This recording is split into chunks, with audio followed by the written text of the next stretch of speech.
California to Georgia, we get it poppin', homie. We taking over the game, so fuck who hate.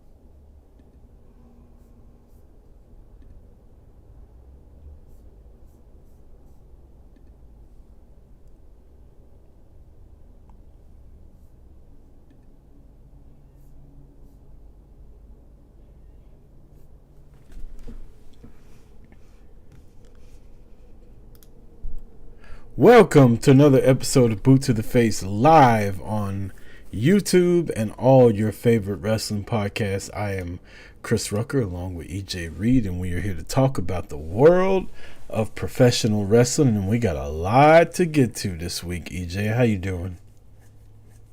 I'm doing swell. How about yourself? Doing well. Just trying to be a fucking professional podcaster, and the shit's not working. Hey, I'm just waiting for it to take off so I could quit my job. That'd be nice, right? Yeah. My guy can only dream. So, I don't know if you've seen the, what's the guy's name? Black dude, real muscular. He was fucking trending this week about his morning routine. Oh, yeah, it was like, yeah, he was doing push-ups and shit. I can't remember where I saw it from. Yeah, so my girlfriend's like, you know what we should do? We should fucking just take out a loan and hire nutritionists and personal trainers and people to follow us around, and it'll fucking, and then we'll go viral. And I'm like, you know it's not that easy, right? I've been doing this shit for like 5 years. I ain't run viral yet. She's like, yeah, but if we hire people and then we get this, that, and the third, and it'll all come back to us. And I'm like, this dude is like 0% body fat. He ain't got a blemish on his skin. Like, we ain't gonna do that. I ain't gonna get 9 million followers. I thought you was about to go on a different route. I thought you was about to say couples OF or something. I mean, now that, as long as my face isn't in it, I'd be down for. I do have children. That's the thing on the hub, like faceless couples. Yeah. Yeah. It's a lot of work, though. I feel like I would take the joy out of it. If it's not a lot of work. A job. It's literally what I do weekly. Yeah, it's different when it's a chore and not something they do for recreation. Yeah, you have to do it. That's one of the reasons I didn't enjoy my Cowboys podcast, because it went from being like something that I loved to something that was just like, fuck, now I got to talk about this. Well, it kind of it doesn't help when team shits the bed when time to put the rubber to the road. Yeah, that's true. That's definitely true. Anything new this week, EJ? You know, WrestleMania is right around the corner. We're 3 weeks away, 3 weeks and a day away from when I fly out there. 3 weeks and like 2 days from when you go. Any new announcements or anything that piqued your interest this week? Nah, man.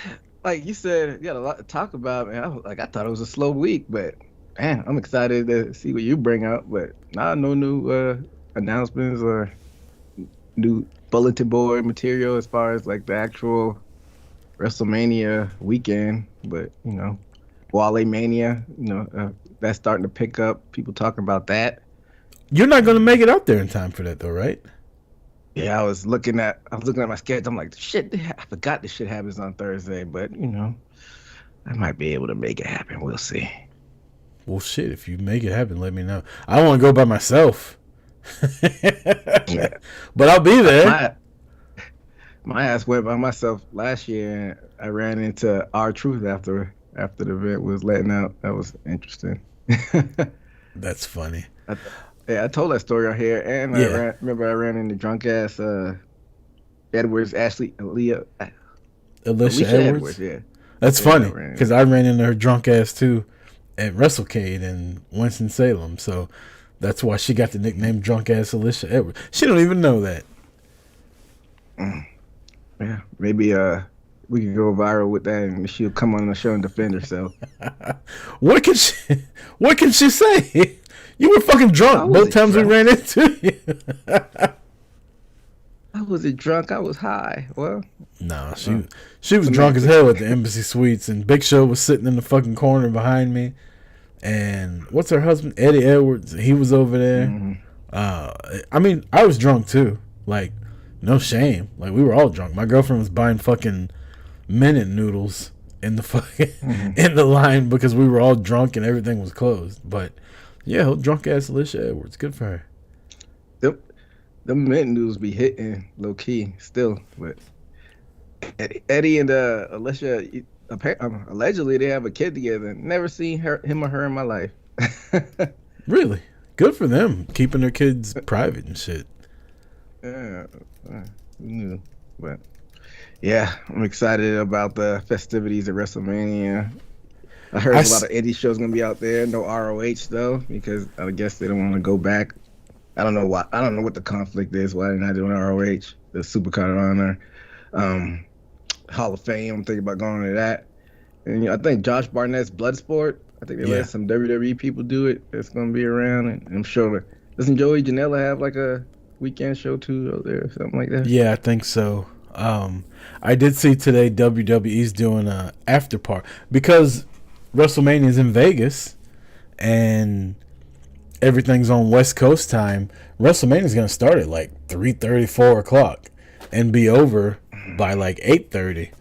So they're doing like after parties at clubs and shit like that. I saw one party's got like Jimmy and Jay Saturday night. Could you imagine him not winning the world title and having to fucking go to the club after? One had like Liv and somebody else, and another one had Tiffany Stratton's gonna be at one. Like, there's 4 or 5 of them. I registered for them just to see what the prices are gonna be, because I mean, like I said, it's fucking Vegas. I ain't gonna be ready to go to bed at 8:30 after WrestleMania. Like, I'll probably be drunk, but I'll be ready to still hang out and gamble and, you know, whatever debauchery takes place out there. It's fucking Vegas. Yeah. I'm about to say, they're kind of showing their hand for Jay winning if you say he's being promoted for a party. I don't think they're promoting Gunther for a party, are they? I mean, Gunther ain't going to no fucking club party. That man's got decorum. Couth.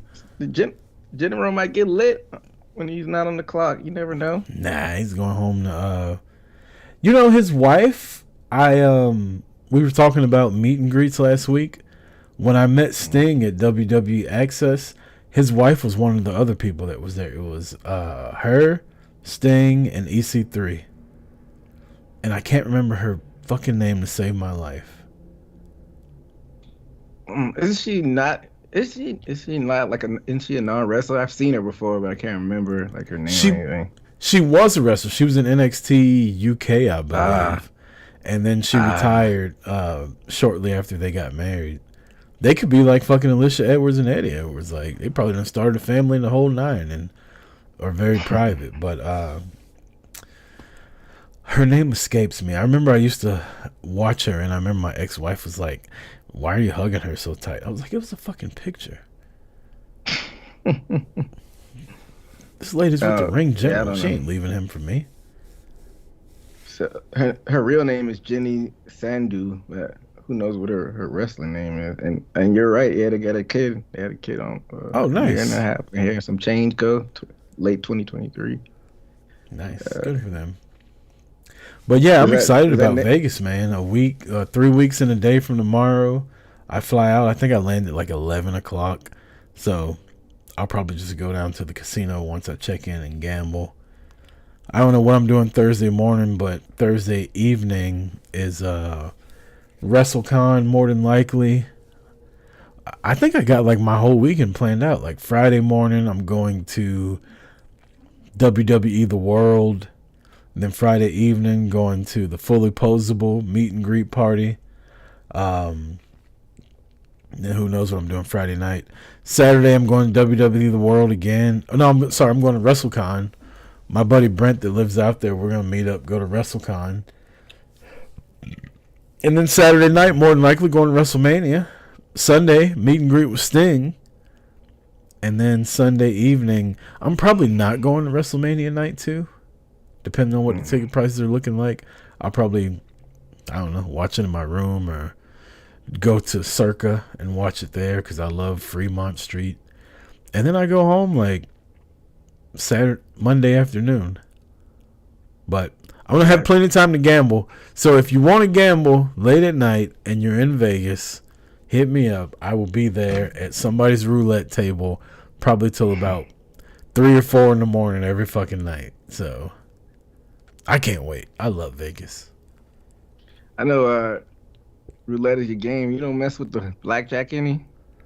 That was my game for the longest until I started kicking ass at roulette.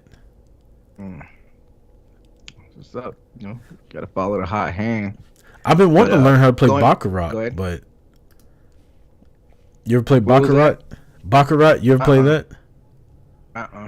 Yeah, I've been wanting to learn how to play that, but it seems so complicated. It's like craps. Like every time I think I win, I lose, and when I think I lose, I win. So I don't fucking know. Yeah, I looked up the rules, the craps ones during the pandemic, because I was sharpening up my poker skills in the pandemic, and it was a no-go. I thought it was gonna be like rolling dice. Nah, shit is more complicated than that. But I was going back to you saying that you might just watch the night 2 at the what you say which place you say it was? Circa on Fremont Street, they're doing Circa Mania. It's like $40 to get into the watch party. That ain't bad, but I think I'm gonna go to night 2 and I'm gonna do what I did in Philly. I'm gonna just get nosebleeds for night 2, or I don't know, because they hadn't announced what the card is for either night. I feel like that's gonna dictate which night I want to go to or get the more expensive tickets to. I don't know about you. Yeah, I'm more of a night 1 guy for whatever reason. I've always enjoyed night 1 more than night 2. Especially in Dallas when I went, I definitely picked the better night. If nosebleed tickets come down to like $150, $200, I'll fuck around and might go with you, but I don't know. Like it's a hot ticket for WrestleMania, and there's so much other shit going on. I think I'm gonna go to the Busted Open like Masters class they're doing because I'll be staying in that hotel on Thursday. There's just so much shit going on, so much fucking money being spent. It's like you spend so much money leading up to WrestleMania, and then you get to WrestleMania, and you're like, I'm not paying a fucking $800 to sit in the 300 section. Like, madness. I think the prices will go down unless people just gonna sit and eat their tickets. They'll just be stupid. Yeah, but we shall see. But who's gonna be at WrestleCon? Shit, who's not gonna be at WrestleCon? Sting, Ric Flair, Booker T, Mickey James, Big Show. I can pull up the list if you want. Let's see here.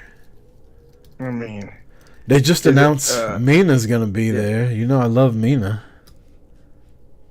Are they what kind of, they're doing like at a convention center? Yeah, they're doing it at the Westgate Hotel. Saraya, Ronda Rousey, Mike Tyson, Toni Storm, Sting, Mustafa Ali, Miranda Alizé, Arn Anderson, Brock Anderson, Kurt Angle, Barbarian, Buff Bagwell, Josh Barnett, Shelton Benjamin, the Berserker, Tessa Blanchard, Tully Blanchard, Barbie Blank, Sky Blue, Celeste Bonin, Zaya Brookside, D'Lo Brown, Butterbean, Brian Cage, Matt Cardona, Demolition, Jinder Mahal, Ted DiBiase, Shane Douglas and Francine, Ultimo Dragon, Elijah, The Dudleys, Ric Flair, Mick Foley, Penelope Ford, Katie Forbes, Don Fry. I'm just in the F's. Billy Gunn, The Godfather, The Guns, Jeff Hardy, Matt Hardy, Julia Hart, Joe Hendry, Honky Tonk Man, The Inspiration, Faye Jackson, Mickey James, Marty Jannetty, Ahmed Johnson, Bobby Lashley, JBL, Lita, Lex Luger, Dean Malenko, Eva Marie, Shazza McKenzie, Candice Michelle, The Great Muda, MVP, Brian Myers, Kevin Nash, Nick Nemeth, ODB, JoJo Offerman, Sonny Ono, DDP, Deanna Purrazzo, Daria Ray, formerly Sonya Deville, Kylie Ray, Dustin Rhodes, Justin Roberts, Dennis Rodman, Mike Rotunda, Paul Roman, Kip Sabian, Mandy Rose, Sabu, Sandman, Melissa Santos, Perry Saturn, Ron Simmons, Dan Severn, Ashba Elegant, Sergeant Slaughter, Gene Snitsky, Rick and Scott Steiner, Taya Valkyrie, Lena Vandale, the former Carmella, Minoru Suzuki, Rob Van Dam, Lisa Marie, Red Velvet, Shayna Wayne, Nick Wayne, the Warlord, Paul White, and Jimmy Wang Yang. There's a lot of fucking people. So there's a few things I need to add. Actually, only two things really. I think you already answered one thing before, but just to reiterate it, I can't remember what you said was better, Vibe, WrestleCade or WrestleCon. They're about equal. WrestleCon's a little bit more upscale than WrestleCade was. It's a little bigger. WWE does a like an action figure reveal and shit like that there. Actually, that's at WWE The World. I'm sorry.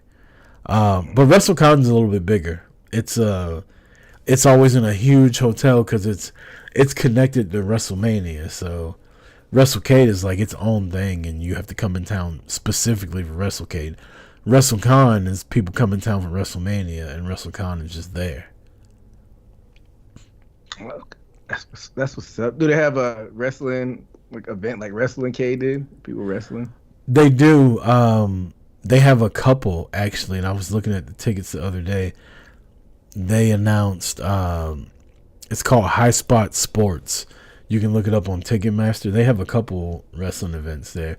They haven't announced a lot of matches though, so that's different. Yeah, I'm sure that'll happen in the next couple weeks. And then a couple more observations, not questions. Lex, interesting you announced Lex gonna be there. You know, I'm not like a picture guy, but I might have to go out and get Lex's picture just because, you know, he's not in the best of shape. Who knows how long we're gonna have him around on the planet? Not to be morbid, so yeah. If the ticket price ain't too up there, I might get something with Lex.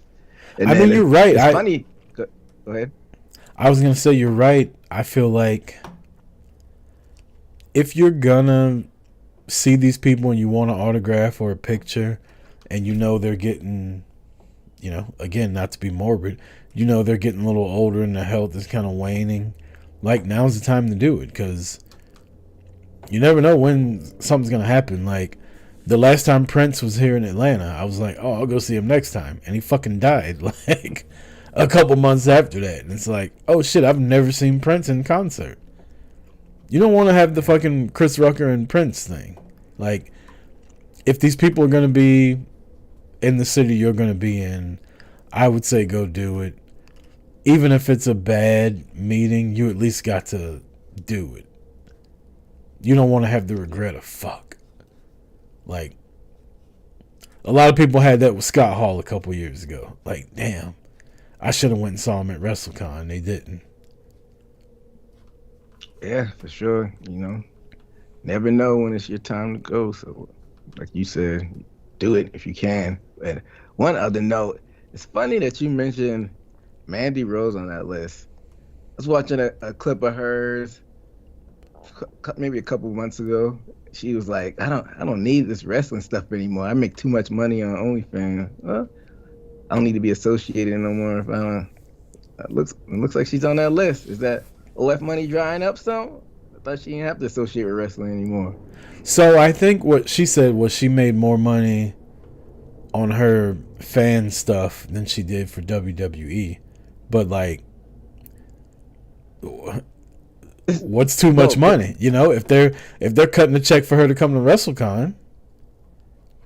Yeah, and I think I saw the clip you're talking about. This is more recent because fans were like asking her, like re-asking her when she coming back, and she basically saying like she ain't coming back because the money's too good with OF. So yeah, I don't know. Looks like the door's cracked if she coming to WrestleCon.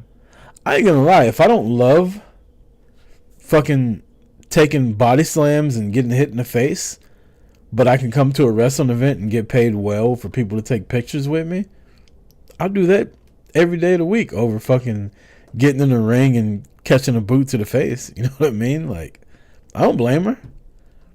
I'm happy she's going to be there because I'll get to see her in person. Yeah, and, she might be like a financial guru or have good people, watching her money and whatnot, so she might be able to retire from OF, but looks fade. The next new hot shit will come around and you start seeing those subscribers go down as the years go by. How society is. I don't think hers is fading anytime soon. That's a good looking woman.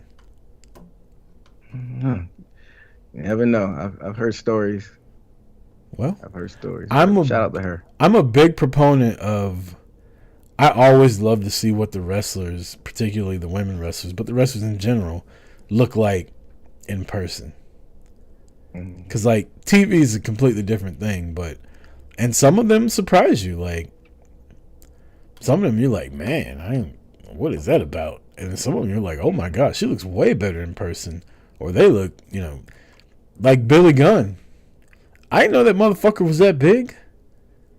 Billy Gunn's fucking huge. Yeah. Whatever doctor he has the good stuff. No, I just meant like height and size wise too. I ain't even talking about just that, tall, but like he's like 6'4". Yeah. Yeah, that's a big. Bully Ray's biggest fucking person. Bully Ray? Yeah. Fuck that guy.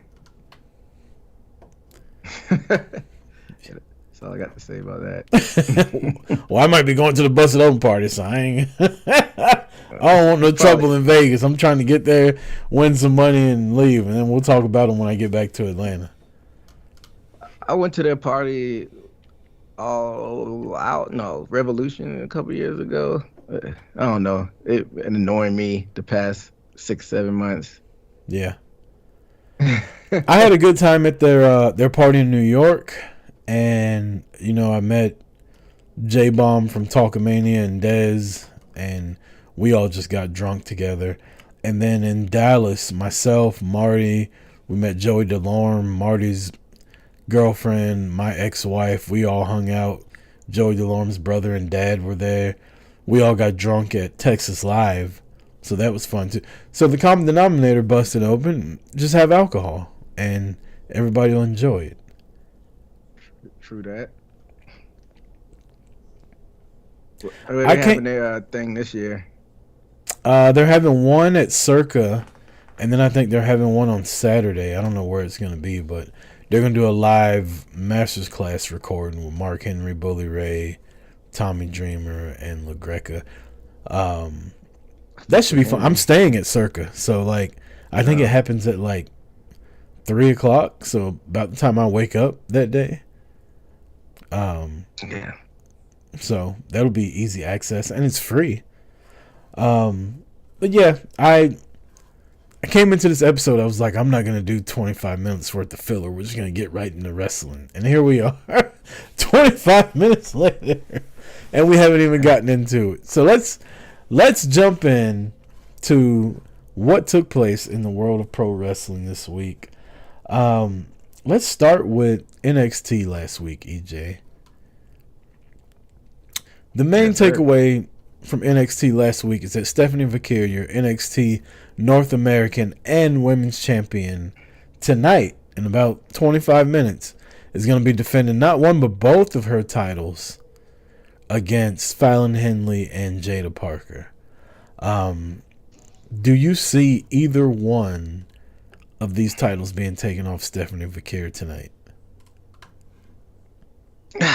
The way they have the challenges set up, I would say yeah, if they were flip-flopped around, because isn't Jada challenging for the world and Fallon challenging for the North American? They are, but the way they described it last week, the world title match is first. So Jada's actually going to get a fresh champion, and then Fallon will get her later on in the night. Yeah, I mean, I guess the order may matter a little bit as far as like how you picture it playing out in your head, but I think she retains both of them. I mean, Fallon just had the belt for a lengthy time. You know, I know they didn't expect that injury to happen to Julia, so maybe they expected Stephanie to have the North American title longer, but if they do drop a belt, it'd be that North American title. Like you said, she'll be tired after a Jada match. But yeah, why just put it right back on Fallon? Why not give somebody else a shot? Like, I wish the roles were reversed, because it's supposed to be a stepping stone title. Why wouldn't you give Fallon the world title shot, and then Jada hasn't had a singles championship or a tag team championship? Let her get the North American championship. Let her cook with it. But I'm leaning towards her retaining both, but if she does lose a title, I see it being Fallon. I kind of agree with that. I think Fallon might actually get it back, and they might just give her full speed ahead. The way Jada attacked Jordynne Grace last week, I think she'll have something to do with that match too. So we might get a Jada Parker versus Jordynne Grace feud coming up. Why they do that to poor Jada? Think Jordan's gonna smoke her? I don't know. This might be what Jada needs. Get in there with another fucking powerhouse, and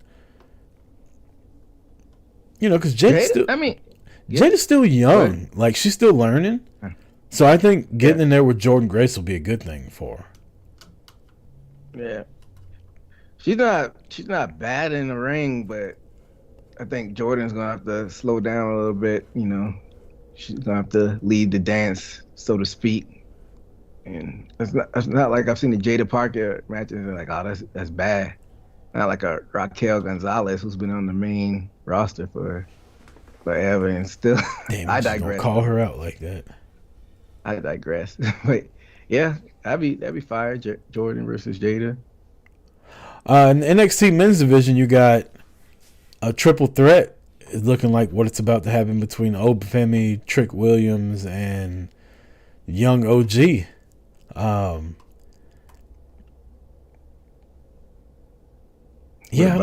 don't know where this one's going. Trick looks like he's about to turn heel. Yeah, and I don't get that. I mean, I get it. You got to change up the character. Fanfare is starting to wane a little bit, but I just feel like they kind of mismanaged his like title reigns and striking while iron's hot, because maybe they don't feel like he's up to par in the ring, because I thought he would have been on the main roster like come late last year, early this year, but maybe they didn't have anything for him to do up there on the main roster. Like I said, maybe he's not ready in the ring, but yeah, I don't know how I like if he's like this super aggressive heel that just kicks ass. I like him when he was a heel with Carmella and the sidekick, and he had like the zingers. I wouldn't compare him to The Rock, but you know how The Rock could go in and out of kind of being serious in his comedy zingers. I feel like Trick had that ability when he was with Carmelo and whatnot, but I feel like they're gonna go like the serious heel route. I don't know how I feel about that, but you're thinking they're leaning triple threat, stand and deliver? Yeah, I think so. I think it'll be Oba, Triple Threat, and Young OG, and I think that'll lead to Trick Williams' heel turn. Might happen before then. He's been real impatient. I tell you what, him and Ava ain't been getting along lately. Yeah, and Trick been shitting on the young OG for no reason. Like, you'll never be champion and all this type of shit. I'm like, he damn, told Trick, he the told my fuck? dog, "What, we supposed to be cool just 'cause we both got dreads?" Nigga, please. I was like, You damn. know what he wanted to say. But yeah, I guess I gotta see how it plays out. I always think triple threat matches are like the lazy way to do it. Like when it's your showcase show, I like to see one on one when it's your biggest show. Save the triple threat for like Yeah, tell Triple H that backlashes. shit because it's gonna be nothing but multi-person matches at WrestleMania. Oh, we'll get to that. But I'm gonna be mad at that. All black triple threat main event. Most likely would headline it at Stand and Deliver. So we'll see. Young OG is put in a big spot. I hate it for that. I don't know. I hate it that. Remember when he was with Randy Orton and they didn't pull off the RKO? That would have been dope if he got that off.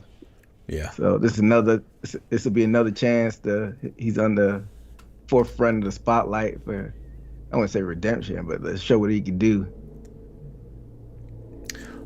Sticking with NXT, a lot of ladies from NXT showed up on TNA Impact this past week, and you will have Ash by Elegance and her partner defending the tag team titles versus Gigi Dolan and not Cora Jade, Tatum Paxley. Mm-hmm. Any shot in hell that the NXT women are going to walk away with these titles? I think there is a good shot, and they have this crossover, but most likely both brands are going to protect their champions and not let another organization win it. But I think it could happen with this, because remember I talked about earlier, like they need to bring back the NXT Women's Championship. Maybe they won't because they have the TNA Women's Tag Team Championship, and the TNA tag team is like super thin. I don't even know why they have women's tag team belts. They only have like 2 tag teams, and really, so I could see an NXT person winning those belts.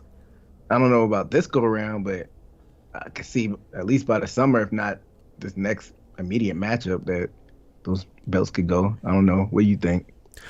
I think if one of these companies decides, all right, we're going to let the other one win our titles. I don't think it's going to be the men's championship. I don't think it's going to be the knockouts or women's title. But I do think the NXT women's, the TNA knockouts tag titles is a good one to have. The X Division is a good one to have. The North American Championship, women's or men's, is a good one for them to trade back and forth. So I think it sucks though because Ash by Elegance and what's the other lady's name? Heather Reckless or Heather by Elegance. Heather by Elegance. They just got the titles, but I think there's a pretty good shot Gigi and Tatum walk away with the belts on Thursday night. Is it a live episode? I don't know if you have that information. I don't know if it's live or not. I try to not to pay attention to spoilers, and I just watch the shit when it comes on. But I don't know if it's live. I know they're going to be in St. Joe, which is Kansas City, basically this weekend. Friday, right? Yeah, I think Devin and Amar are supposed to maybe be going to that, but I'm gonna be out of town. My homeboy lives out in Detroit, so I'm gonna be there. I would have won if that weren't the case. So if it's on Friday, then it's not live. Then so it's probably spoilers out there if they already taped that. I've never been to Detroit. Me either. Lord knows why he's out there, but I ain't seen him in like 6-7 years. So it's gonna be interesting catching up with my homeboy, and then it's my first time in Michigan in general. So I'll have to bring back some stories hopefully. Yeah. Any like foods or anything Detroit's known for? They're known for like their tavern pizza. That's the only thing I could think of. Really? Yeah. That sounds phenomenal, actually. Yeah. Yeah. I don't know if you've seen it on like TV or something. It would have it with like the sauces on top of it. No, it's almost like thin crust. Yeah. I had no idea they were known for tavern pizza. That's what I was asking because I know most places we go to when you travel, it's like somewhere's always known for something, like Chicago pizza, New York pizza, Philly cheesesteaks, barbecue in Kansas City and Texas, that type of shit. California tofu. Bunch of fucking sissies out there in California eat tofu. You're not gonna shit on California like that. They got some good Mexican food out there. Nah, fuck that. They like tofu. Okay, fucking we'll go dorks. with that, man. Mexican food's in Mexico, not California. Tex-Mex, that's good. I'm not a fan. It's okay. I feel like I like California Mexican better than Really? Tex-Mex. It's not terrible, Tex-Mex. It's a little overrated. But, Texas, they have that good barbecue, the good brisket. I feel like Texas got some good brisket. All right, continuing with our weekly stuff in wrestling. AEW was on last Wednesday night, EJ. It's Tuesday as we record this. You've had 6 days to digest. What do you think about Jon Moxley getting suplexed onto a 2x4 with nails on it and it being stuck in his back? The internet was ablaze, and I'll just tell you my quick thoughts. I was grossed out. I was like, ugh, this ain't my thing. When they started trying to take it out of his back and the skin was being pulled off, I was just like, like, oh my God. And then I thought, it's actually kind of smart because he can't get pinned if he's got a fucking 2x4 with nails sticking in his back. There's no way you can get his shoulders down. What a fucking genius, this guy. Yeah, first off, I want to say that was a really good overall episode of Dynamite, especially bouncing back after Revolution follow-up episode. They kicked it off with that 4-way, and this was in the middle of the card, which I'm like, why is this in the middle of the card? Mox is probably going to win. But, hey, they went all out. It was a big redemption from their match at Revolution. I enjoyed the car crash that was the match, so hats off to them. Driving out there in Omaha in the blizzard. I heard Mox had to drive like 11, 12 hours just to get to the show, so hats off them for that. But my reaction to that spot with the what is it, a 2x4 with nails coming from it? Was that the tool that was? Yeah. Or was it a baseball bat? Spike. Yeah, Spike. Because when he brought out Spike, I'm like, all right, he's going to hit him in the head with it. And then when they did that spot, I'm all about wrestlers protecting themselves, and why do stupid shit like Cope jumping off the cage. Like, why the fuck you do that? But he's old. This is right up Mox's alley. So I thought it was pretty fantastic, even though, like you said, it was gross. Like, me watching, I'm like, oh my goodness, like, what the hell are they doing? And then Yuta came in, was like gripping it. I'm like, man, you're gonna fucking cut an artery or something, pulling it out like that. Right. But that's what I was worried about. I was worried when they were trying to take it out. I'm like, y'all need a fucking doctor in there. You don't need a referee and another wrestler. Like, this guy might fucking bleed out. Yeah, and once I saw he was like, okay, I'm like, all right. It did what it needed to do. It got, like you said, it set the internet ablaze, and that's what Mox is known for doing. That's why he wanted to go to the AEW from the first place, so he could do stuff like that. I've never seen anything as gnarly as that. I'm sure GCW, they're known for their light tubes and shit, but I thought the thing that he had dropped on was gimmick. You think it was gimmick, but No. that could. So I'm trying, because I was thinking about it back in my head. It's not gonna be sharp where it could impale him, but it was sharp enough where it's stuck in his back. You just think like the nails were a little bit dull or something, like slightly gimmick. I don't fucking know, but imagine just trying to do normal shit the next like 2 weeks. Like, I don't know, putting a fucking shirt on, taking a shower, making love to your woman, and she fucking caresses your back a little bit too rough. You're like, girl, what you doing? I don't know. It's just like, whew, no thanks. Like, imagine being fucking Renee Paquette deal with this fucking maniac. Right. Like, we need to have a talk. I'm gonna need you to go back to WWE. You were bleeding a lot less. You had a lot less scars back then. I'm gonna need you to fucking call Triple H and go back to the Shield, because this shit ain't working for me. I got no more sheets left. You done fucked up all the bedding. Blood everywhere. Well, you can't even give your daughter a ride on your shoulders.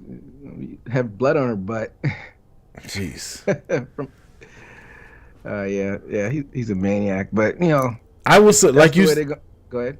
I was gonna say, like you said a second ago, that was one of the wildest fucking things I've ever seen in a wrestling match. Though, like, I'm 42. I've been watching wrestling for a long fucking time. I've seen a lot of shit. I ain't never seen no shit like that. That's up there when he got the fucking when he got the chopsticks fucking nailed into his head. I mean, he's doing what he loves to do, is being a maniac. But how many times on his bump card does he have to do crazy shit like that? I mean, he's almost 40. I think he's turning 40 this year, maybe next year. That bump card is running low, but like I said, I never seen anything crazy like that. Moxley said, if it's getting close to the end, I'm about to get my shit in. Yeah, I'm gonna go out blazing. But that's why he went. Like I said, that's why he went to AEW, so he could do crazy shit like that. And on network TV, I'm surprised he got that cleared. Maybe they didn't. He just said, "Fuck it, we're gonna do it if we get in trouble later." He's like, "Oh yeah, I'm gonna get suplexed on it, but nothing's gonna happen." Yeah, exactly. But yeah, that's the way to separate yourself from like WWE, because you know they ain't gonna do any shit like that. So, but you can't go to that well too many times, or you're just gonna gross people out. Yeah. A lot of people were not loving what happened on Wednesday. A lot of people did love it. I was kind of, like I said, it wasn't my cup of tea, but it's also like, hey man, if a motherfucker gets suplexed onto a 2x4 with nails in it, chances are it's going to go in his back. If it wouldn't have went in his back, I'd have been like, what the fuck is this shit? Like, you just made Spike lame. Like, if you want to give credibility to the weapon, you got to make it real. I tell you what, though, if I'm wrestling Copeland, you can leave that shit backstage, buddy, because there ain't no way in hell you about to hit me with that. You hit me with that, we're fighting for real. How do you even practice that, though? That's what I want to know. Moxley said, don't worry about it, just do it. We'll see what happens. Like, if something went wrong, they might have taken the show off the air. That would have been a real black eye. Like, if it went a little bit too far into I don't even want to think about it. Luckily, that didn't happen. So yeah, luckily he's okay. And still your world heavyweight champion. The reason that was in the middle of the show, EJ, is because they finally got it right. And Toni Storm was in the main event as Megan Bayne fought Chris Statlander. Toni Storm's a national treasure. Her commentary. She is just so fucking good. Like, she has bought into this character so much. And just the way she says certain shit that's got a different meaning to it, but she doesn't like sell it. It's not like when the Young Bucks would say something, they'd look at the camera like, y'all caught that, right? You know what I mean? Like, or the corny fucking DX shit. Yeah. When they'd always make sure you're laughing with them and you get the joke. She'll just say it, and if you catch the joke, you catch the joke, and if you don't, you just fucking don't. Because, like, in her mind, she's fucking timeless. I mean, looking at Megan Bayne and just being like, you really are a big bitch. That's what everybody's thinking. Oh, man, that's true. She's had a few one-liners. You may remember them, but when she was actually at the commentary, I should have wrote them down, but they were fantastic. I know she told Tony Schiavone he had to pay money for a Hollywood ending, and everybody knew about it. That was one of them. She was talking about crushing somebody's head with her thighs, and I think Excalibur went to talking, and Taz was like, "Shut up, let her finish." That's a way to be on his toes, that Taz. But yeah, it's fantastic. I mean, what is she? 31? You see her going back to WWE once her contract is up? I don't care.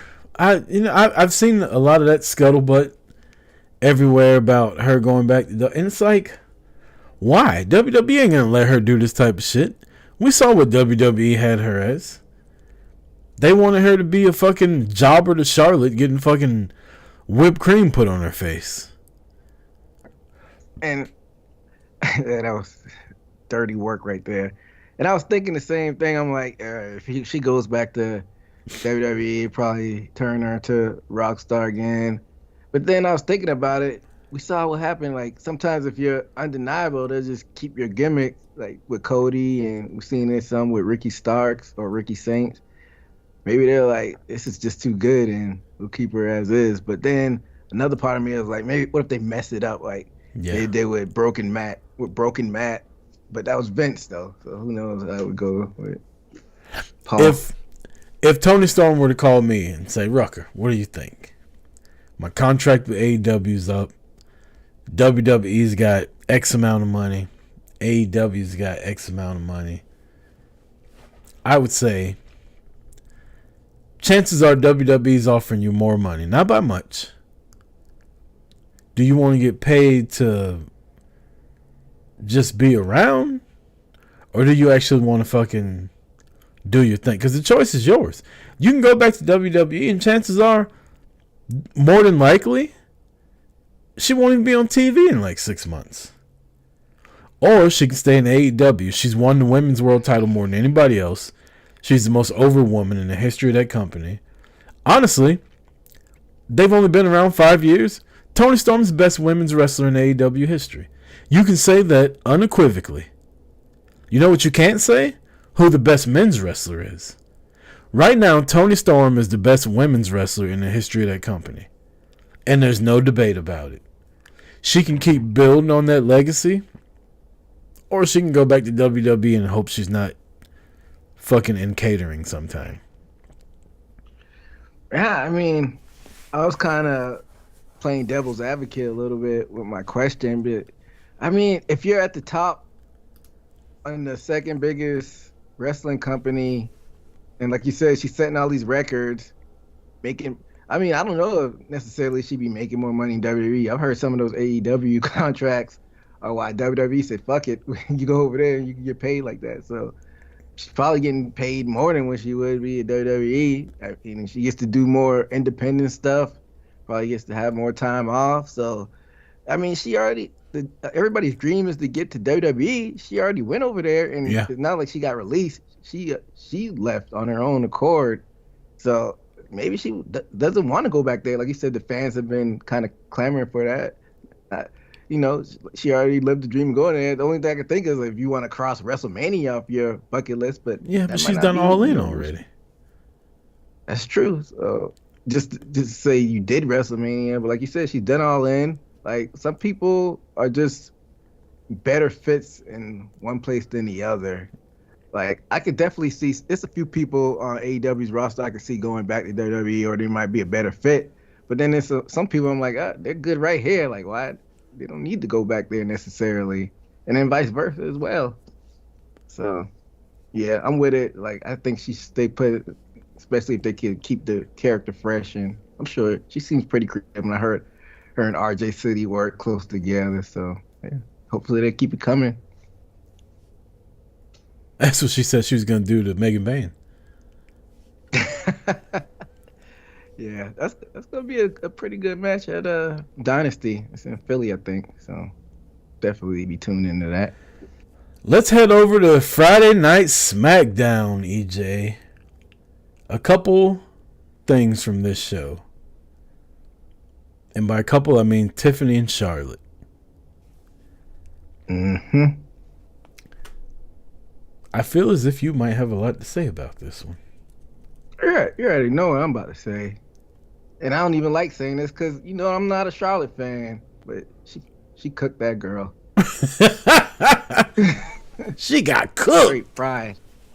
Oh my goodness! Like that's what I told you. Already know I say that a lot of times in the past. If anybody listening wants to pull a clip, I'm like, Tiffany's good in the ring. She's got the look, but I don't know about her on the mic.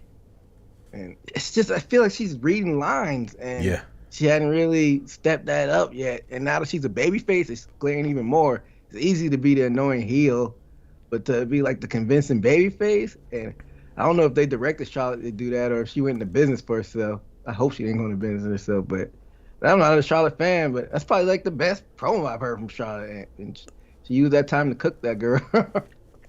I did like Tiffany being like, the fans don't even like you. Like, why are you even here? Like, every time somebody else gets hot, you just throw cold water on them. But that was all she had. And Charlotte was just like, bitch, please. Like, you'd be lucky to still be employed when you get to my age.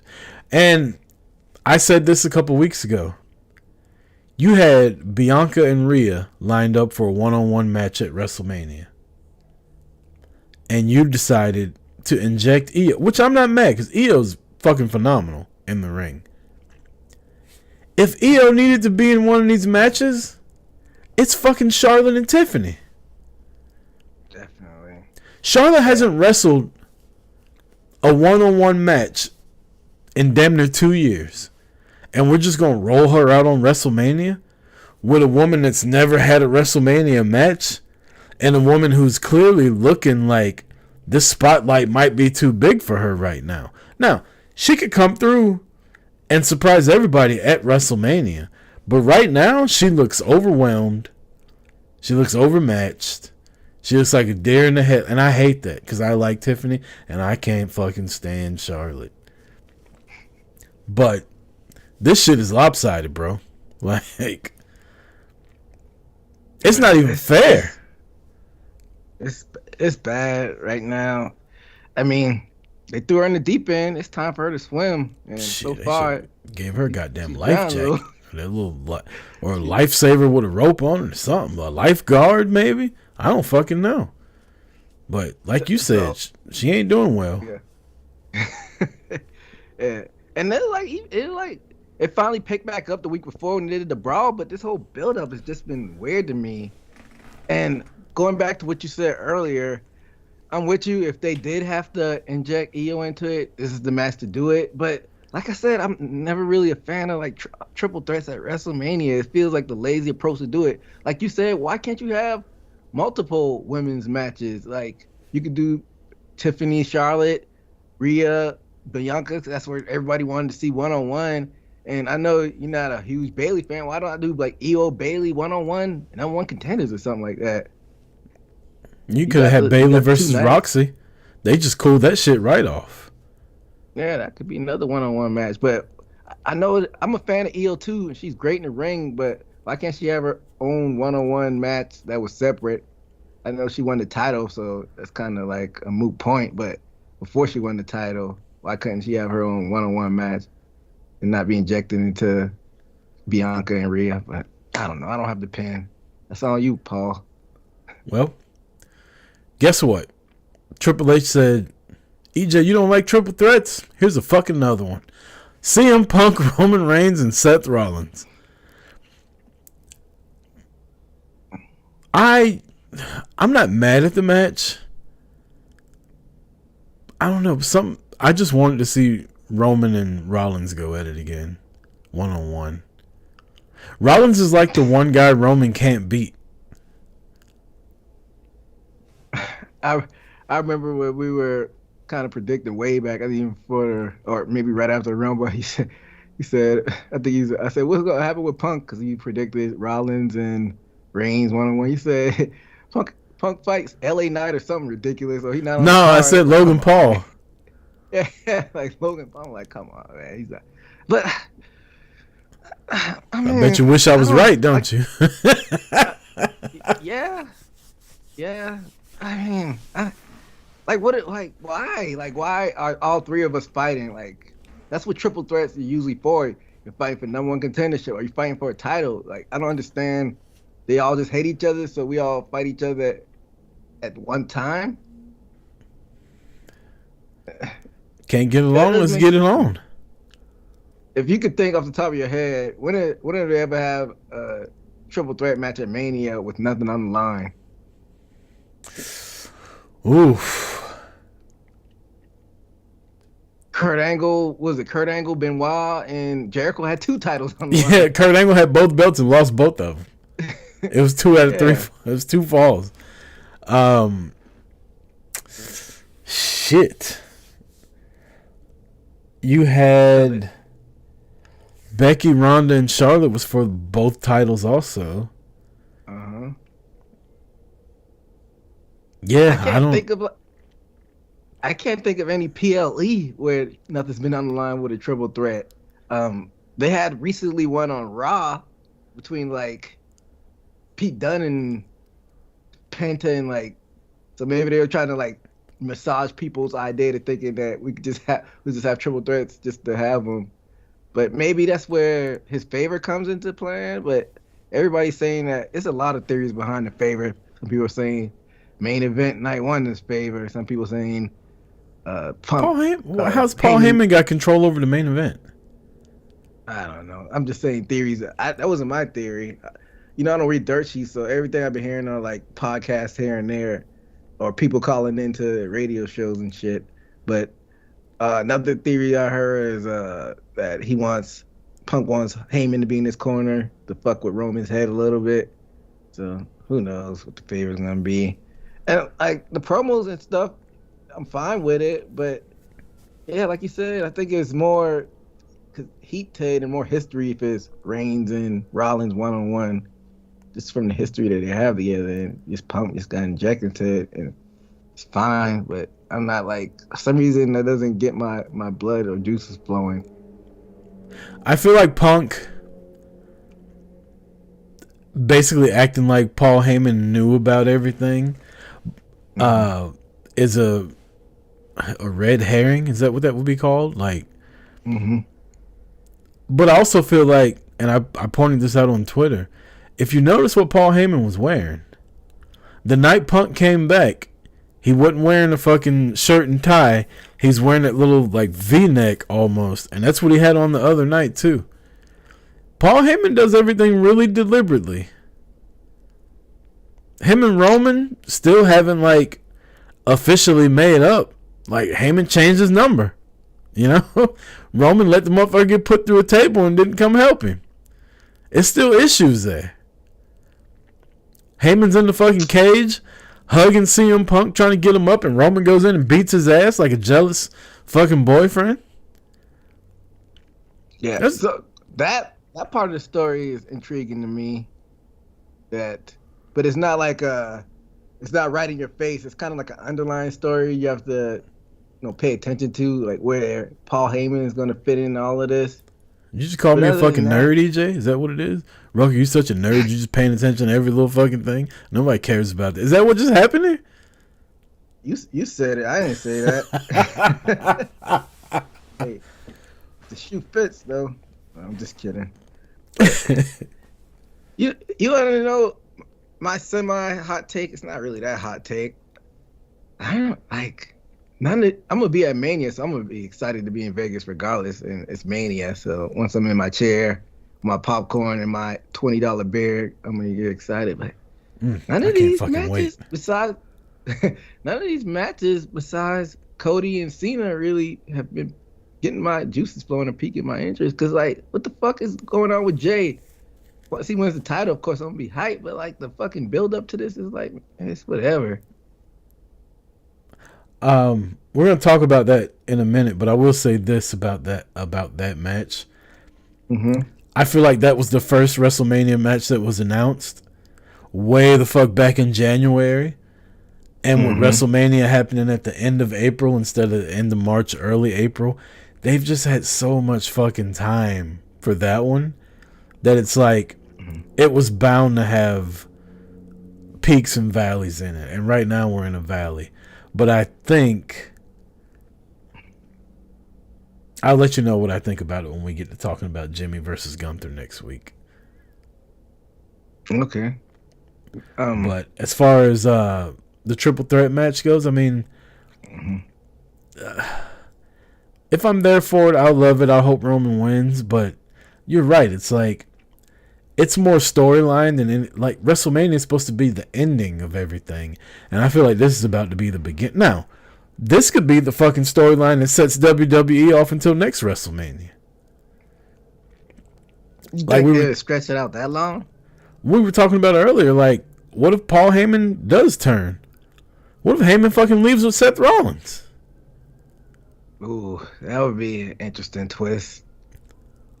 That would be definitely like a refresher or like shake up to, give that character a new foe with Seth Rollins, because he's been this little gimmick like right after the pandemic. He went from the Messiah to what he is now, and it's been kind of wash and repeat, rinse, wash and repeat. So that would be definitely something I'd be into if Rollins went with Heyman. Because he's the only one. He's like the odd man out that doesn't really have that Heyman connection. So yeah, I wouldn't be mad at that. All right, so let's get to Monday Night Raw. Something else big happened on SmackDown, but we'll get to that in my power rankings. We were just talking about Gunther versus Jay.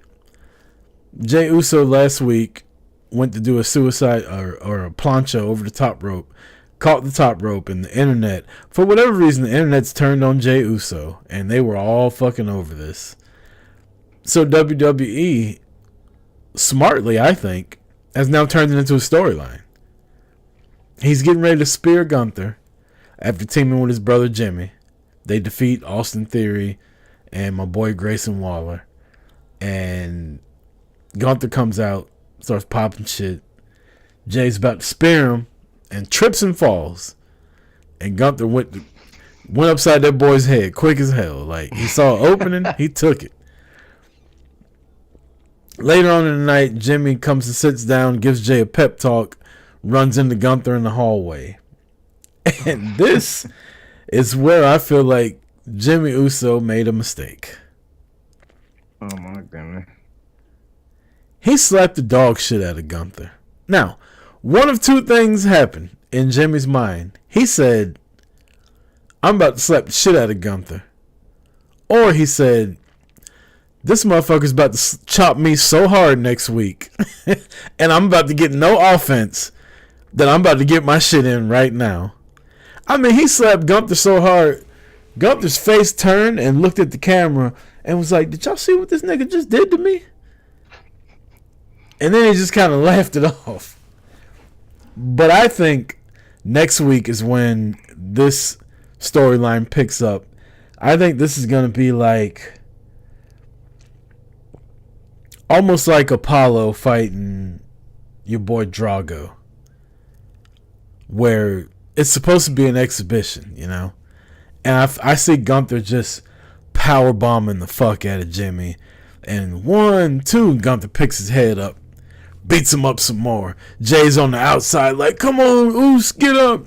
And his brother's just getting his ass whooped till finally Jay can't take it no more. He comes in and gets his ass whooped too. Now we're on the road to WrestleMania. I'm hoping you're right, but Jimmy slapped the fire out of Gunther's ass. I'm like, oh shit, that's probably one of the hardest slaps I ever heard. He slapped him so hard, fucking Gunther's ancestors back in Austria felt that shit. So where the fuck he's from? Somebody on Twitter said he slapped Gunther so hard after he slapped him, he started answering to Walter again.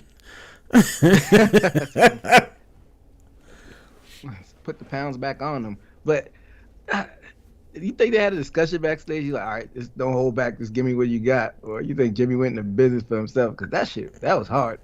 I think Jimmy, like I said, I think Jimmy knows Gunther's going to chop the shit out of him next week. So he's like, well, if you're going to chop me next week, I'm about to slap the fuck out of you this week.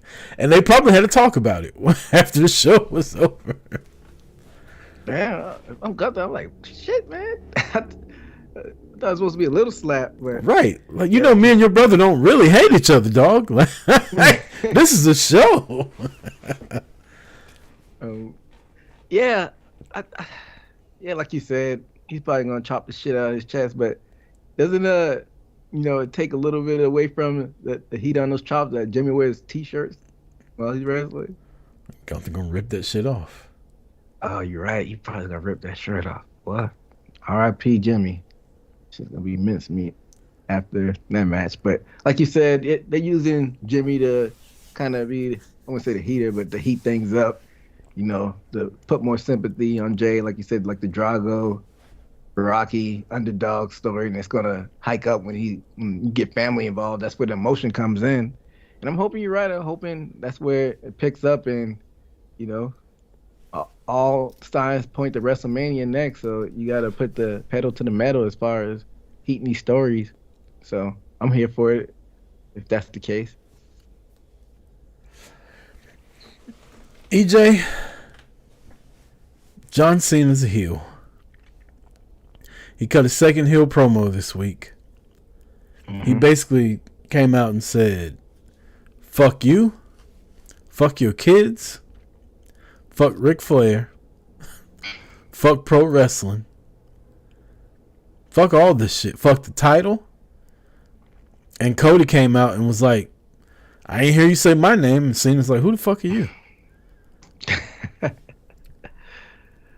Cena's, I said last week that I wonder if WWE gave Cena the directive to not just fucking destroy Cody on the mic. But I think he's actually doing it in a different way where he's like, you're not even important. Like, I'm not even going to talk about you. Like, it's all academic from here. Like, I'm taking the fucking title come WrestleMania. Like, you don't even fucking matter. Like, you're just the guy on the other side of the ring, and you're going to be the answer to a fucking trivia question. Who did John Cena beat for his 17th championship? Cody Rhodes. That's basically what he's saying to him. Yeah. Like you said, the way John Cena's approaching it is like Cody is just a title belt warmer, or just holding it while he's just like a small little stepping stone in his way. Like, he's not really a threat. He's just somebody keeping his belt warm before he gets it. So maybe you think they go this route for the remainder of the road to WrestleMania? You think it will heat up and he will start doing John Cena stuff and start throwing heat at him, or just going to just keep basically ignoring him for the rest of the build? I saw online, I don't know how true it was, that Cena's only got one more appearance before WrestleMania, and for some reason that doesn't make sense to me, because you've got next week's Raw, at least 2 more Raws, maybe 3 before WrestleMania. So it wouldn't make sense to me that he's only going to show up one more time, but they got to have some kind of contract signing, I'm sure. Eventually, I think Cena's gonna tear into. And where's The Rock at? The Rock calls it. The Rock started all this shit, and he just leaves. I was about to ask the same thing. He's probably on Moana 2 or Moana live action set or some bullshit. But yeah, like, where the hell is The Rock at? I hadn't heard Cena mention The Rock yet. I was gonna mention the same thing. This fucking guy comes in, makes the most babyface motherfucker of the past 25 years turn heel, and he just goes back to Hollywood. Like, ain't no mention of him. No anything. Are we not going to see The Rock until WrestleMania when he cheats to help John Cena win? So you're showing your hand. How you think it's going to go down? That's what I'm asking. I don't think The Rock's not going to be involved with WrestleMania. But, like, my God, bro. Like, where you at? I guess we gotta be patient. I'm looking at the calendar. You're right. It's only 3 Raws until WrestleMania. So, yeah. You said Cena's only gonna be at one of them too. So. Well, I don't know that. That's just what I saw online. I don't know how true that is. Yeah, they still got a lot to kind of iron out before we get to Mania. And I need to have some things explained to me, like you said. Like, where the hell is this final boss throwing rocks and hiding his hand? Like you said, he started this shit. Right. I need to know don't why Cody ain't trying to whoop John Cena's ass shit. Remember, I said that last week. He like after he got the shit beat out of him, he's on there with his full interest, smiling and on the rope saying, "Whoa!" Yeah, Like I'm not. he's supposed to. I remember you saying that last week, and when I was watching it Friday, I was like, God damn, like, it doesn't look good. EJ's fucking right. Like, this guy just out here shitting on everybody. He beat your ass with the watch that you bought. You had to go home and lie to your fucking daughter and say you ran into a wall instead of being like, I got jumped by The Rock, Travis Scott, and John Cena, right? And you come out, you slapping hands, you kissing babies, you fucking knocking on the ground and doing your little whoa thing. Got a whole suit on, you know? Like, imagine, you getting dressed. I'm about to go out here and confront John Cena. Let me make sure these cufflinks are looking good. Man, put a t-shirt on and some fucking cowboy boots and jeans like your daddy used to do. Go out there and put... It's on site. That man beat your motherfucking ass. And like we've said before, like this whole title reign with Cody has not been the most exciting title reign. I'll be nice about it. And you know, when it finally started picking up, that was when he was doing the stuff with Owens, and he, from what I recall, he wasn't out there kissing babies and stuff. Wasn't he showing more fire during that Owens when he came back from the neck injury and shit? A little. Yeah, why not keep that momentum with this feud? I mean, it's just WrestleMania. That was Royal Rumble. Like, this is just WrestleMania. It's not that big of a show, you know? It's not like you're trying to main event the third year in a row on Sunday night. You're about to be the only guy to kick Roman Reigns out of the main event in the past like 6 years. But, you know, why would you try hard? Yeah, exactly, right? Novel concept, right? But like I was slowly but surely finally getting on the Cody train, like I said, after the Owens, and then he reversed back to the shit where I don't like about his earlier title reign. So it's like two steps, well, one step forward and two steps back. I don't know, man. Like you said, come in a t-shirt. We seen him coming. Is like his sweats before, his American Nightmare sweats. Why do that towards WrestleMania? Like, show me a little fire. He had a couple lines in there. I can't remember off the top of my head, but it didn't resonate too much with me. I don't know if anything you take from his promo. Well, he didn't even say it right. He's like, the champ is not standing there. The champ is standing here. That's not what it said. It's the champ is not there. The champ is here. I know it's little, but like John Cena's been saying that shit 20 years. How you don't know that? Yeah, I think he flubbed that. I don't know. Gotta show us something, especially if he retains too. Like, nah, ain't no way. I think this Cody experiment's over with. For good? I don't know for good, but I don't think he's winning at WrestleMania. I can tell you that now. I know we don't do a prediction for another 3 weeks, but Cody ain't getting my pick. I mean, I could see him losing, but it's all to set him up to win it again. So I don't know where, if they could stretch it out the SummerSlam, but like you said, we got a few weeks before we do our official picks and whatnot. So I'm curious to see where the story goes. Let's get the street clothes wrestler of the week, EJ. So I went first last week. So you're up. We just got done talking about this wrestler. Cody was clean as a motherfucker on Friday. My street clothes wrestler of the week is Cody Rhodes. That suit was clean. I said that boy casket sharp. As my grandma used to say. What kind of suit do you have on this time? Was it the gray one? It was like a olive green almost with a black shirt and a black tie. Like, that shit was clean. It was a good color scheme. Hey man, one thing Cody can do, the boy can dress his ass off. Yeah. So, man, he's definitely a multi-time street clothes wrestler of the week since we've been doing this segment. So shout out to Cody, but we still need to see more with your promos going into Mania. My street clothes wrestler of the week is another wrestler that we were talking about earlier. I got to give it to our girl Toni Storm.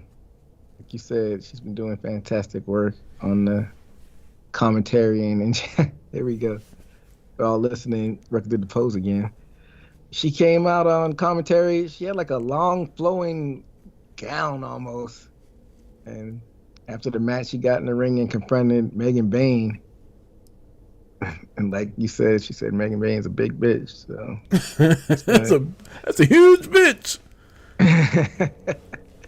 So it's gonna be interesting seeing Toni have to overcome that size once they do ring the bell with that. So I ain't even gonna touch that one. You sound like Toni Storm. You just saying shit with a double entendre and just going right by it like nothing happened. And I ain't mature enough to ignore it. See what I did there? So it's Toni Storm, my street clothes rest of the week. You ever seen the video of the dude giving the post-game press conference when he didn't have a good sexual performance?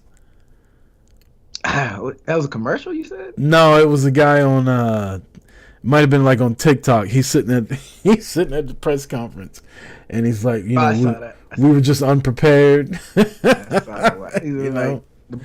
like the ball handling was she was real good at ball handling. You know, I wasn't ready for it. Yeah, I seen that one. She was riding us real hard. You know, we didn't know that was coming. Yeah, the D wasn't the D wasn't strong. Right. The D wasn't as strong as we would like. You know. Oh my God, that's so good. All right, let's get these power rankings and get up out of here, EJ. I guess I'm up. So I got to do an honorable mention. I don't like to overuse the honorable mentions too much, but at least me, because we always have such a long time in between NXT and the show because we shoot on NXT nights. But I got to show our girl Chelsea Green some love as honorable mention. She defended the title against Sol Ruka on last week's show. Like we said, she's a Canadian treasure with her cabinet. So shout out to Chelsea Green. But kicking it off, number 5, I got Liv Morgan on there. The first person to pin Jade in the singles match. I think the first person to pin Jade maybe ever. She might have got pinned in a tag team match, but definitely Jade's first single loss. So shout out to Liv for that. My number 5, Megan Bayne wins the main event of AEW Dynamite over Chris Statlander and now gets a world title match at Dynasty versus Timeless Toni Storm. My number 4, still your WWE Women's Intercontinental Champion, Miss Lyra Valkyria, with a big win over Raquel. You think Lyra makes it on the Mania like a multi-woman defense? Because they're loving the multi-people matches this year. She might be defending that shit against Liv Morgan. Nah, I think Liv and Raquel defend the tag team belts.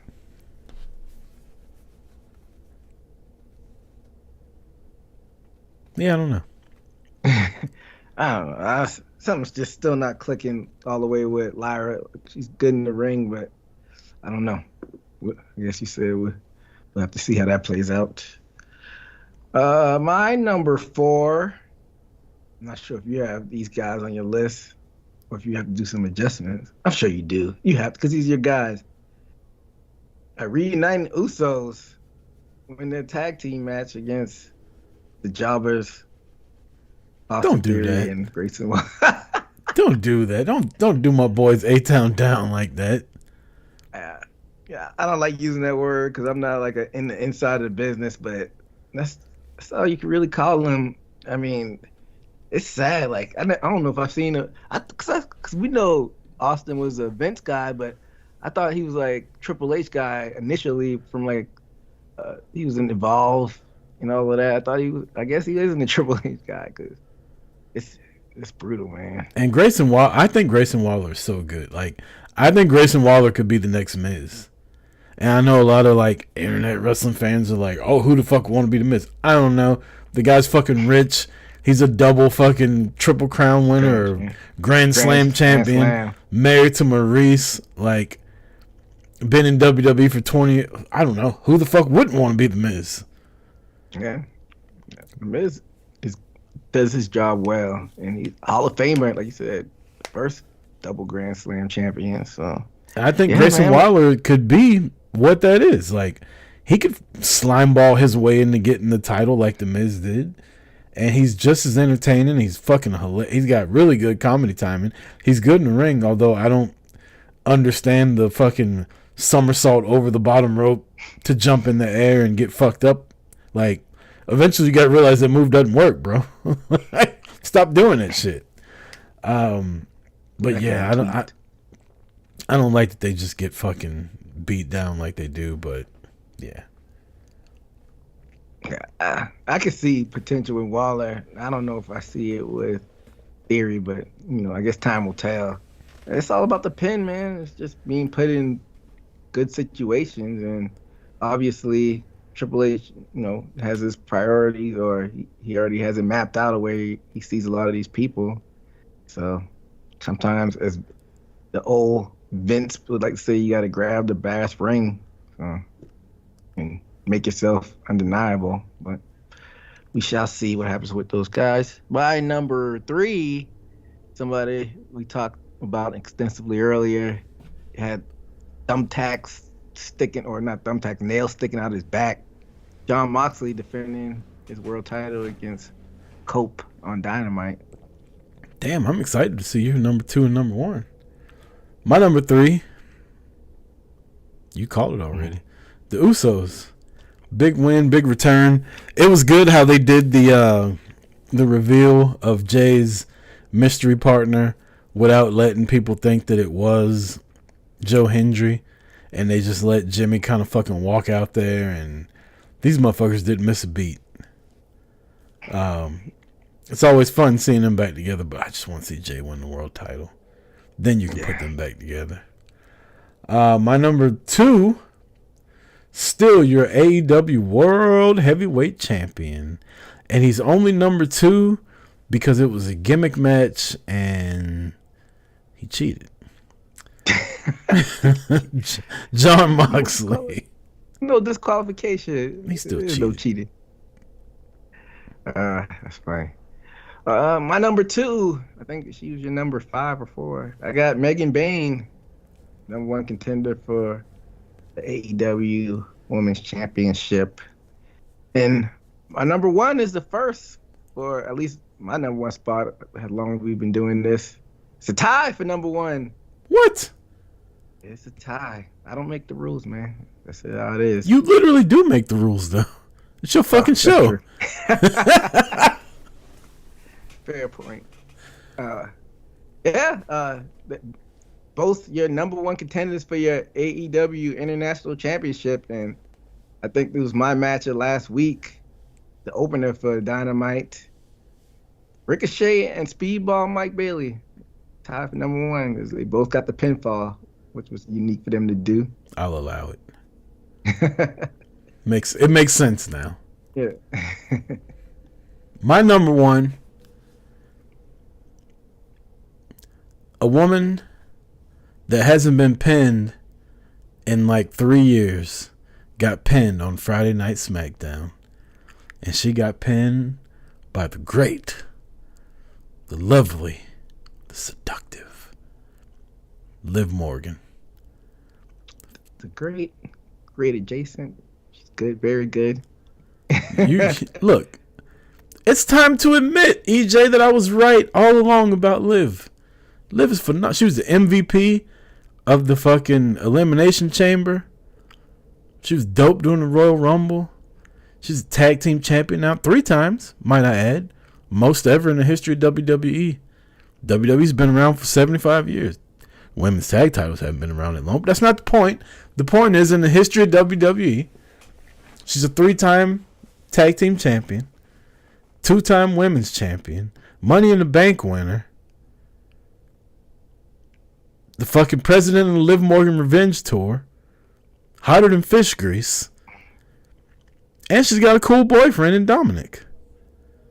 He is pretty cool. But yeah, I'm not one of those people that down and swore.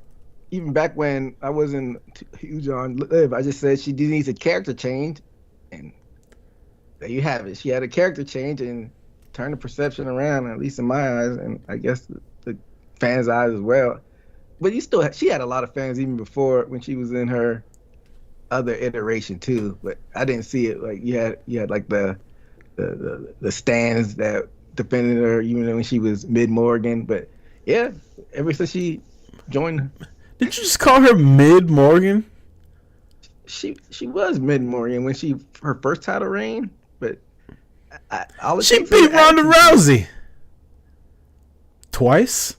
The only woman in WWE to have 2 wins over Ronda Rousey, by the way. Go ahead.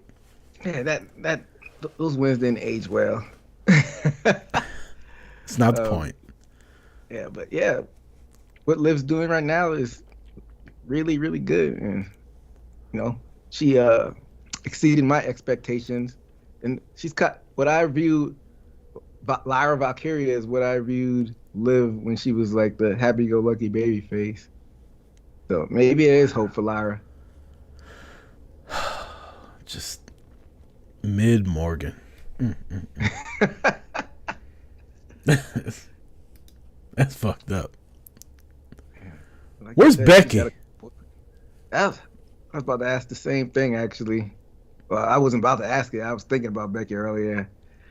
Just chilling, allegedly collecting the check. Allegedly, she's been signed for since the beginning of January. Becky said, I ain't coming back till after Mania. Y'all gonna let Charlotte win the belt? Fuck that. I don't want no part of it. I'm trying to think. I know we're about to get out of here, but when she comes back, I mean, nobody wants to boo Becky, and we saw what she did with Big Time Bex. I'd be interested to see if she has a new iteration of herself when she comes back. Yeah, she can't come back as the man. I was enjoying Big Time Bex. I really was. Like, honestly, I kind of like that more than what the man turned into. The man at the beginning was good, but what it turned into was kind of lame once Vince was like, oh, the people actually like you? Let me fucking have you tap out the Oscar and then hurt your knee in the Royal Rumble and still win and put you through all this convoluted bullshit. But Big Time Becky was phenomenal. Yeah, I miss Becky Lynch. It's official. She's been gone over 300 days now. I say, yeah, throw her on SmackDown. But Seth, they're not going to put her apart from Seth. Oh, they're probably going to do a draft soon, so, shake it up some. I've tried to move on, tried to be a fan of Bianca and Liv and Stephanie Vakir and all these women that I do love, but they're just not Becky Lynch. That is true. So, come back soon, Becky. We miss you. It'd be great if Charlotte wins at WrestleMania and Becky beats her like the next night. That'd be so on brand for Charlotte to have such a short, meaningless title run, but it'd be like title number 15. Yeah, they could stack her up to try to pass her dad. I could see that happening. Matter of fact, I hope that happens. Yeah, I think Charlotte's winning that Mania. I didn't know John Cena was Charlotte's dad. Because that's who's going to have the record after WrestleMania. I see what you did there. Yeah, he shit on Ric Flair on Monday. Oh, man. I know you was loving it. Yeah, I really did. He did that for Sting. You got anything else you want to get out before we get out of here, EJ? Nah, man, that's all I got. It's all gas, no brakes. It's Mania season, so let's get it. Appreciate everybody listening. Appreciate everybody watching. Please like and subscribe to all of our socials and our audio and YouTube. And if you're going to be in Vegas for WrestleMania and you see me somewhere, I like Jack Daniels. EJ's more of a refined red wine type of guy. Hey, don't listen to Rugged. Hand me all the dark liquor y'all want to if y'all see us out there. Red And I'll be wine's chugging dark. it. I said dark liquor. I didn't say red wine. That's reserved for the weekdays. For EJ Reed, I'm Chris Rucker. This has been another episode of Boot to the Face. Until next week, same time, same channel. Peace.